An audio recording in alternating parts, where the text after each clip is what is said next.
नमस्कार दोस्तों, मैं दिलीप कुमार।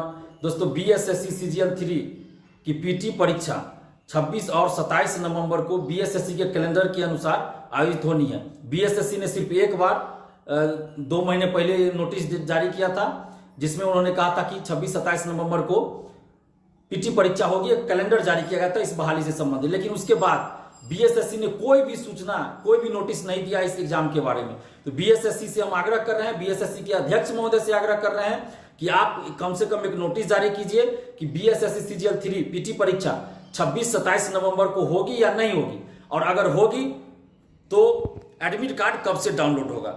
1-2 हजार स्टूडेंट्स इसमें अपियर नहीं हो रहे हैं, 9 लाख स्टूडेंट्स इसमें फॉर्म भरे हैं, और इसमें से हजारों ऐसे अभ्यर्थी हैं जो बीपीएससी पीटी भी दिए हैं, और उसमें से हजारों ऐसे अभ्यर्थी हैं जिनको बीपीएससी मेंस भी देना है, और दोनों का सिलेबस अलग अलग है।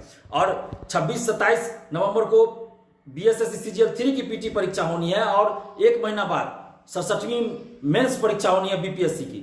तो ऐसे में परीक्षार्थी परेशान है कि वो मेंस की तैयारी करे, बीपीएससी मेंस की, या सीजीएल 3 के पीटी परीक्षा की तैयारी करे। दोनों का सिलेबस अलग अलग है।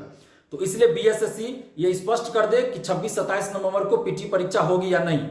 अगर आपको लेना है परीक्षा तो आप नोटिस जारी कर दीजिए, ताकि परीक्षार्थी उस अनुसार अपनी तैयारी करे, और ये भी बता दीजिए कि कब से एडमिट कार्ड डाउनलोड होगा, क्योंकि हजारों ऐसे अभ्यर्थी हैं जो बिहार से बाहर, दिल्ली, कहीं मुंबई, कहीं और रहते हैं। हजारों ऐसे अभ्यर्थी हैं जो जॉब में हैं, उनको छुट्टी लेके आना पड़ेगा, और जो बाहर है उनको रिजर्वेशन करा के भी आना पड़ता है।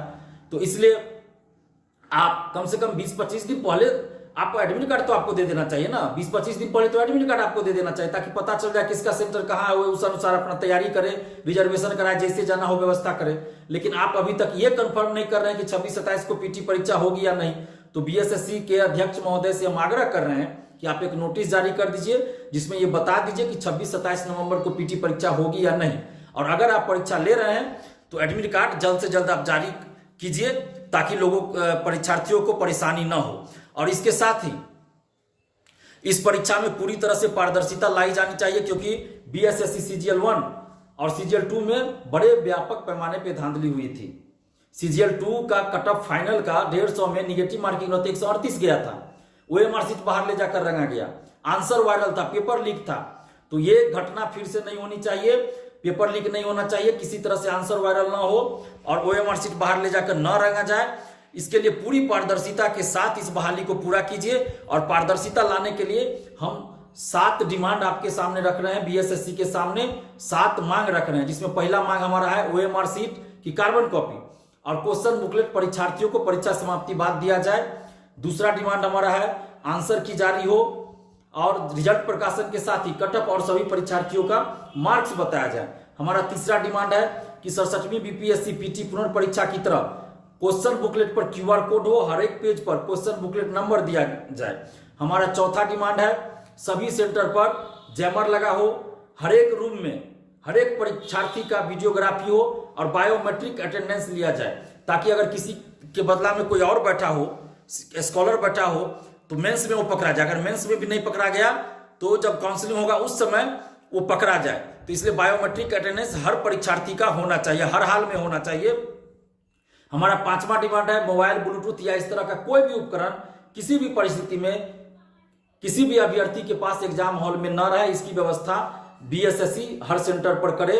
हमारा 6ठा डिमांड है कि पीटी का सेंटर गृह जिला में न दिया जाए और न ही बहुत दूर दिया जाए, बल्कि पीटी का सेंटर गृह जिला के अगल बगल जिला में दिया जाए, यानी गृह जिला के आसपास में दिया जाए, ताकि परीक्षार्थियों को परीक्षा देने के लिए आने जाने में कोई परेशानी ना हो।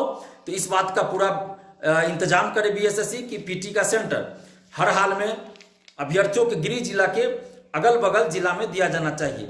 और हमारा 7वां डिमांड है कि स्ट्रॉन्ग रूम में जहां ओएमआर सीट आप रखिएगा, वहां आप स्मार्ट लॉक लगाइए, सीसीटीवी कैमरा से उसकी निगरानी करवाइए, सीसीटीवी कैमरा से निगरानी करवाइए, और उस स्ट्रॉन्ग रूम में स्मार्ट लॉक की व्यवस्था कीजिए, ताकि ओएमआर सीट बाहर कोई न ले जा सके।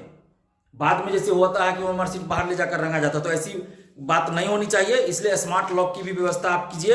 इन सभी 7 मांगों पे आप गंभीरता पूर्वक विचार कीजिए अध्यक्ष महोदय, और इन सभी मांगों को आप लागू कीजिए, क्योंकि ये बिहार के लाखों युवाओं के भविष्य का सवाल है। जैसा कि पहले सीजीएल 1 सीजीएल 2 में बड़े पैमाने पे धांधली हुई, तो ऐसी धांधली ना हो इसके लिए इन 7 मांगों पे आप गंभीरतापूर्वक विचार कीजिए और इन 7 मांगों को आप लागू कीजिए।